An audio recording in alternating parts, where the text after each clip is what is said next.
Hi, Piper Johnny here, coming to you from the castle, as it is. And so today, I would like to answer a question. I have a lot of young guys coming to me and saying, Piper Johnny, I'm just getting started in music. I'd like to impress girls. What's my best option? Should I start playing bagpipes or the nose flute? Well, this is an interesting thing. We're going to do a little kind of like high school English compare and contrast. So we'll go through some different options. We'll look at the outfit, the appearance, and we will look at the musicality. We'll look at any other extraneous factors that may come into play in this question. And one way or another, I will always be plaid to the bone, lads. So here we go. Let's get going. All right, let's talk a little about the appearance and outfit on the bagpipe side. I'm in what's called summer military. I, from top to bottom, have what's called a Glengarry on. I have a red, white, and blue hackle with it. I've got this shirt with the epaulets. You know, there's lots of different options here. The sash relates to the fact I'm pipe sergeant. If the pipe major goes down, I would step up. Of course, a kilt. This is ancient Macmillan, modern colors. Horsehair sporin, originally had a certain, well, protective, useful function. And then we have spats and what's called flashes. And of course, a skin do. One never knows if you might need a little knife, which is the very literal translation of that. One other thing I might point out, with an outfit like this, you do have different options. You can wear a hat like this in an informal setting. I was in a Guinness commercial. They were nice enough to give that to me. And seeing as we're Chicago, a lot of Irish people around St. Pat's, this Irish hat just might find its way onto my head.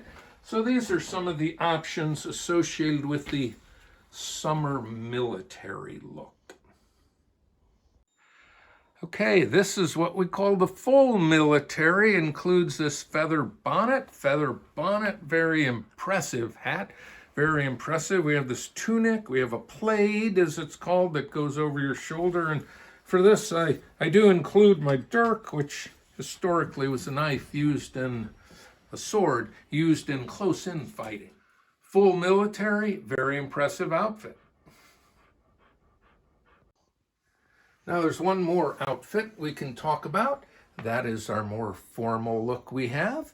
For events, we have the Prince Charlie, a vest, tie, looking good, right? Okay, so these cover some of the many options one can have on bagpipe outfits and appearance. Okay, I've now put on what I believe might be appropriate attire for playing of nose flute. It's a little hard to say. There's not a standard outfit, but it's also a little hard to say relative to our topic of bagpipes versus nose flute on attracting the opposite sex. If anyone of the female sort might be attracted to this type of outfit, it's a little hard for me to imagine. But it's a strange thing, too, how this tape just appears on your glasses. I don't know how that happened. Very odd. But anyway, with this, I do have our official compare and contrast board. And so I think we can now quite clearly give the check mark to the bagpipes on the whole appearance and outfit front. Now, there was one other aspect, which was the other side, the other category that's on the list there. With the nose flute, there are certain advantages. This nose flute, for instance, is red, and they do come in different colors, which might be interesting to you. I have another one that it's red also.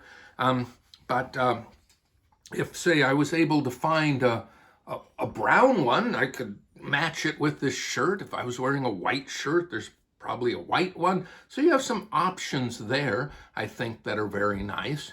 And I will say, cost-wise, they're very reasonable. One could probably buy some number of hundreds of nose flutes for the cost of bagpipes. So if cost was strictly a concern, you could give some portion of the other category a check on that with the nose flute.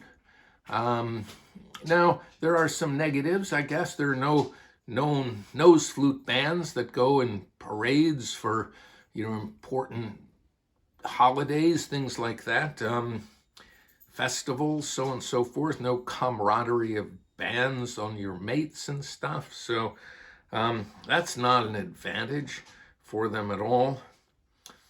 But I guess being generous, given this cost and color thing, I will give a partial, like this is like a really little check mark, a very, very little check mark, a little something for the nose flute. Well, now let's discuss musicality of the bagpipes. Musicality, they've been described as majestic, awe-inspiring, stirring, cauldron to the very essence of what it means to be human, a direct connection to the Almighty, able to plumb passion to such an extent that, well, they were banned by the British under penalty of death at one point. Death, I tell you.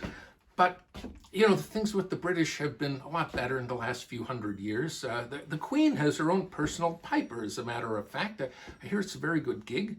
I think it would be kind of like winning the lottery. Piper Johnny can always dream about such things, I guess. But now I think what I'm going to do is actually play the pipes. Okay, so we will discuss musicality with the song Scotland the Brave we're playing here. Okay.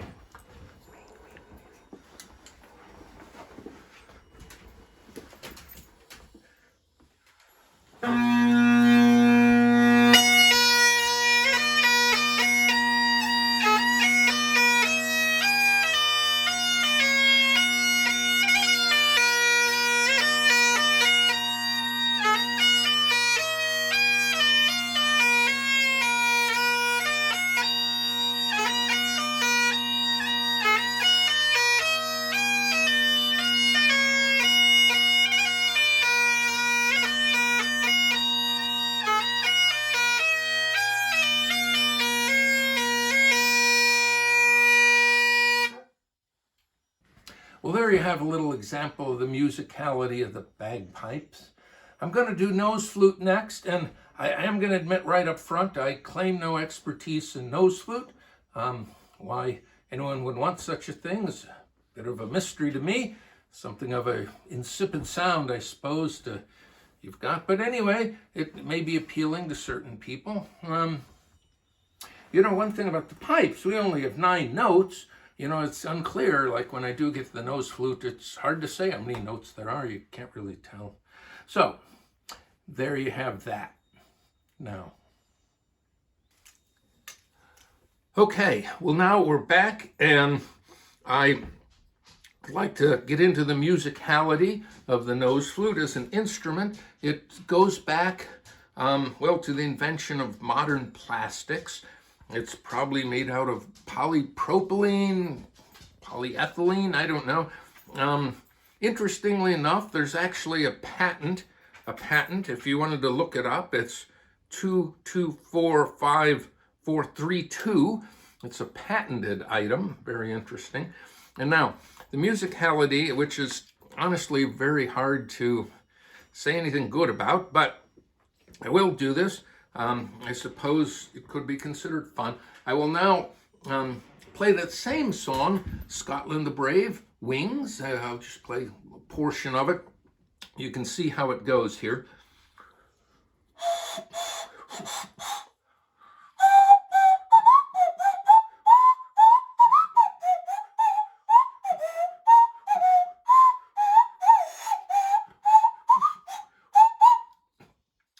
Well, honestly, that's enough. It's sort of like painful to do something like that to a great song. But so there you have the musicality of the nose flute. It's kind of an unfortunate thing, I think. And when all is said and done, there's only one real choice here, which, coming to our compare and contrast board once again, on musicality, we will give a big check mark to the bagpipes. The bagpipes. Okay, well, that leaves us the last bit of our other category to discuss. And, with the nose flute, actually, we did talk a little earlier on others, gave it a small check mark, but there is one thing with the nose flute relative to impressing the ladies. If you happen to have a runny nose or something and you're playing it, it's probably not a good thing. So that is definitely not a good one. But when it comes to other, there is one major thing with the pipes and the outfit and stuff, which is the kilt. And I do say that ladies tend to be very attracted to a lad in a kilt. And there's a question they ask a lot. They ask about what's worn under your kilt. I'm afraid my camera lady is getting a little distracted here. Target, back in target. Yes. Well, in my case, it is true nothing is worn. It's all in perfectly good working order. No obvious wear at all. But I guess at the end of the day, relative to that in particular, we will, even though we gave this small check mark, we will give the much larger check mark to the pipes. And this is sort of our final tally here, where it looks pretty strongly with the pipes. I'm not going to necessarily come to conclusions for you. I think you're all capable of doing that. I believe I've given you enough information. You can just run with it. Although as a runner, I will say I do not recommend running while playing the pipes. That's just way too much wind for anyone, no matter how much you touch. So now, with the sound of the pipes in the background, we can say, hark, hark, the night is calling. Hark, hear the pipes a-calling, loudly and proudly calling down through the glen. Until next time, God bless, and may the Scotch rise to meet you.